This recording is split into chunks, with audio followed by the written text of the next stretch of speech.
हिंदी का उत्थान करना, यही मेरी जिज्ञासा है। आज बहुत ही आदर और सम्मान के योग्य मेरे स्टाफ के सभी सदस्य और प्यारी छात्राओं, आज मैं हिंदी दिवस के ऊपर आप सभी को बहुत बहुत बधाई देती हूँ और शुभकामनाएं देती हूँ। आज हम अपने विद्यालय में हिंदी दिवस को बहुत ही हर्ष और उल्लास पूर्वक मना रहे हैं और हमने हिंदी पखवाड़ा भी 1 सितंबर से लेकर 13 सितंबर तक बहुत ही उत्साह से मनाया है। इसमें मेरे सारे स्टाफ की सहभागिता है, इसके लिए मैं उनका सभी का धन्यवाद करती हूँ। और विद्यार्थियों ने भी बहुत उत्साह दिखाया है और हमारे विद्यालय की छात्रा ने भाषण प्रतियोगिता में हिसार जिले में प्रथम स्थान प्राप्त किया है, उसके लिए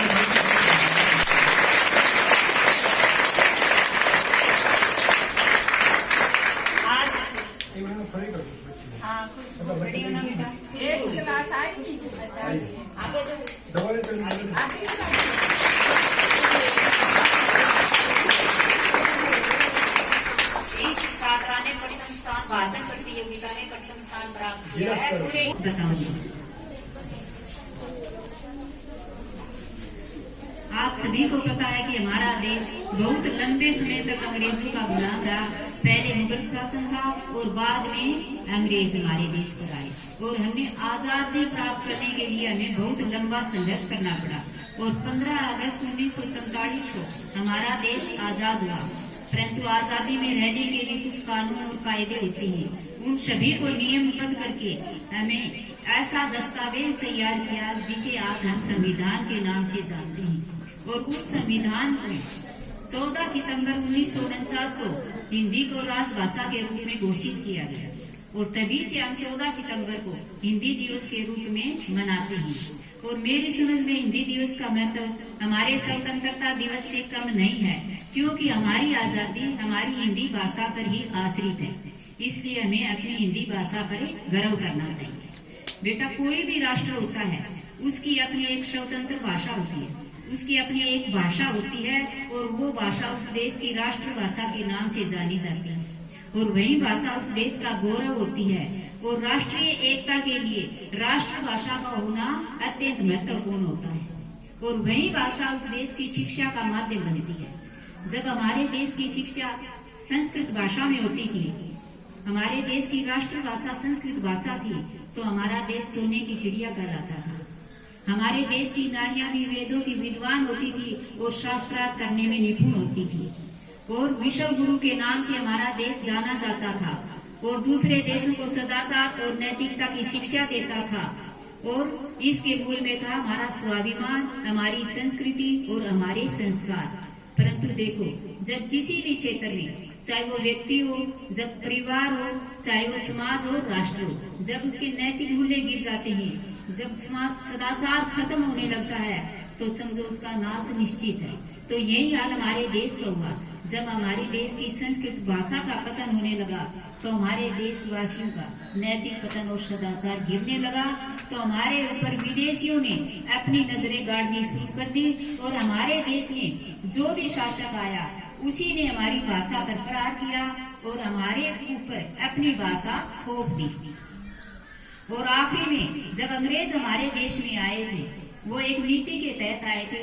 उनको ये पता था कि भारत में जो उनकी भाषा हिंदी है, वो उनकी रीढ़ की हड्डी है।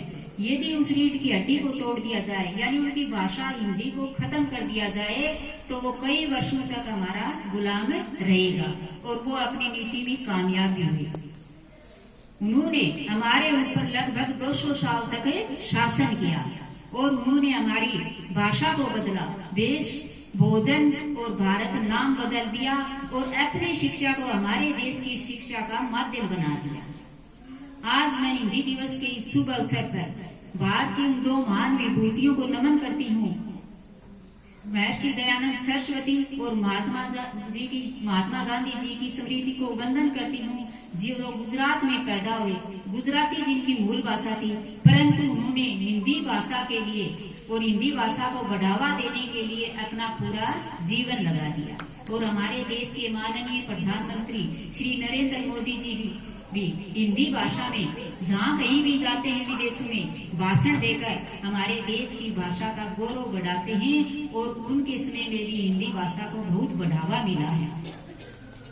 भाषा ही तो बेटा वो साधन है जिसके द्वारा हम अपने भाव और विचार दूसरों के सामने प्रकट करते हैं और दूसरों के भाव और विचार हम समझ सकते हैं। यानी भाषा हमारे भावों का आदान प्रदान करने का एक सशक्त माध्यम है और सबसे अच्छा माध्यम है और सबसे सस्ता साधन है।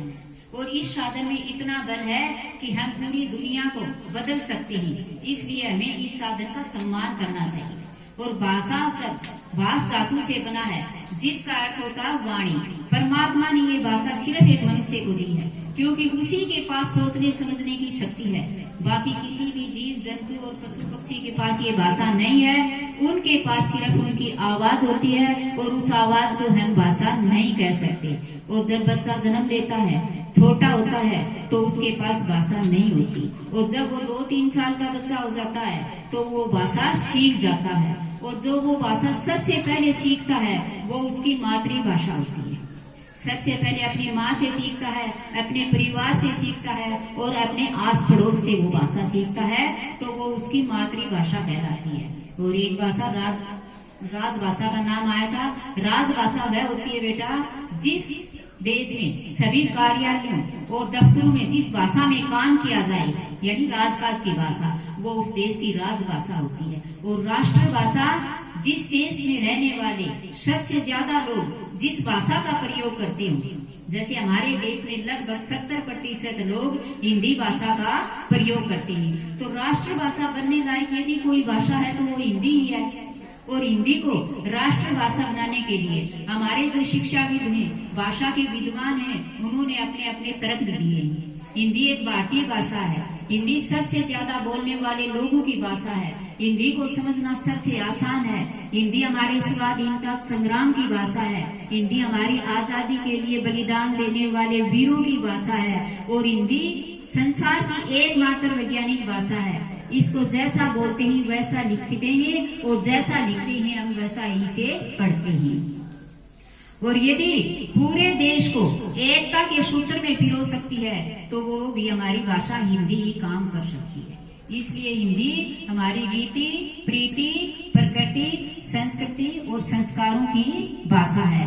और जो अपनी हिंदी के प्रति, अपनी भाषा के प्रति अवहेलना करता है, उसकी हीन भावना से देखता है, तो वो अपने देश के प्रति गद्दारी के समान होता है। और हमारे देश में परंतु जब अपना संविधान बना था बेटा, तो उस अनुच्छेद 343 में ये लिखा गया था कि हिंदी और अंग्रेजी 15 वर्ष तक साथ साथ काम करेंगे। और जब 1965 में यानी 15 वर्ष के बाद अंग्रेजी को पूर्ण रूप से हटा दिया जाएगा और हिंदी को राष्ट्रभाषा के रूप में घोषित कर दिया जाएगा। परंतु हुआ उसके विपरीत। आजादी के 74 साल बाद भी हमारी हिंदी राष्ट्रभाषा का संवैधानिक दर्जा नहीं प्राप्त हो पाई है। ये हमारे देश के साथ यानी अन्याय है। ये हमारे देश का दुर्भाग्य है कि हम इतने सालों में भी अपनी राष्ट्रभाषा को निश्चित नहीं कर पाए हैं, यानी हिंदी को हमारा संवैधानिक दर्जा नहीं दिला पाए हैं। ये अंग्रेजी चाहने वाले लोगों ने मजाक किया हमारे संविधान के साथ और धोखा दे रखा सारी जनता को। जबकि हमारे देश में देखो राष्ट्रीय ध्वज है, राष्ट्रीय चिन्ह है, राष्ट्रीय गान है, राष्ट्रीय गीत है, राष्ट्रीय पशु है और पक्षी है, परंतु हमारे देश की राष्ट्रभाषा नहीं है। और हमारे संविधान में 22 भाषाएं मान्यता प्राप्त हैं। हमारे देश के संविधान में 22 भाषाएं स्वीकृत हैं। मैंने आपको लिखवा भी रखा है, याद भी करवा रखा है। वो 22 भाषाएं कौन सी हैं? हिंदी, संस्कृत, पंजाबी, गुजराती, उर्दू, उड़िया, असमिया, बंगाली, बोडो, कन्नड़, कोंकणी, कश्मीरी, मैथिली, मलयालम, मणिपुरी, मराठी, नेपाली, संथाली, सिंधी, तमिल, तेलुगु और डोगरी। ये 22 भाषाएं हमारे देश में मान्यता प्राप्त हैं, परंतु अभी तक हमारे देश की कोई भी इनमें से राष्ट्रभाषा नहीं बन पाई है। जबकि हमारी तरह दूसरे देश भी गुलाम थे। 60-70 देश पहले हमारी तरह गुलाम थे। कई देश हमसे पहले आजाद हुए, कई देश हमसे बाद में आजाद हुए। परंतु आजाद होते ही उन देशों ने अपना एक नियम बनाया। उन्होंने सबसे पहले अपनी मातृभाषा को राष्ट्रभाषा बनाया।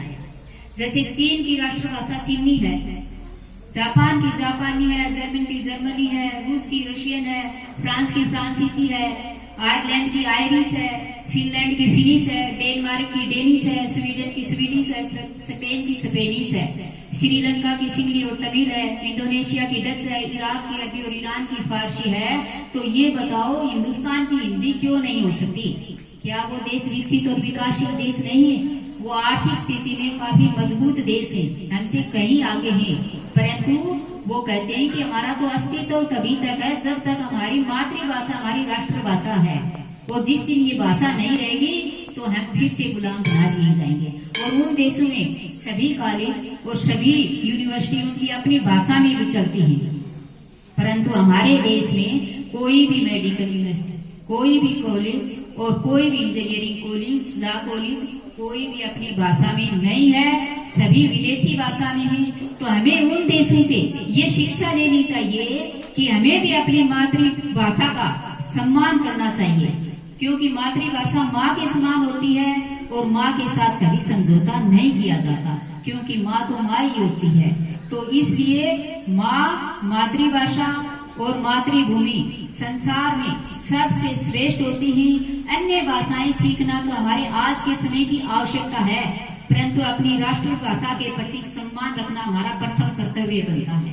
धन्यवाद।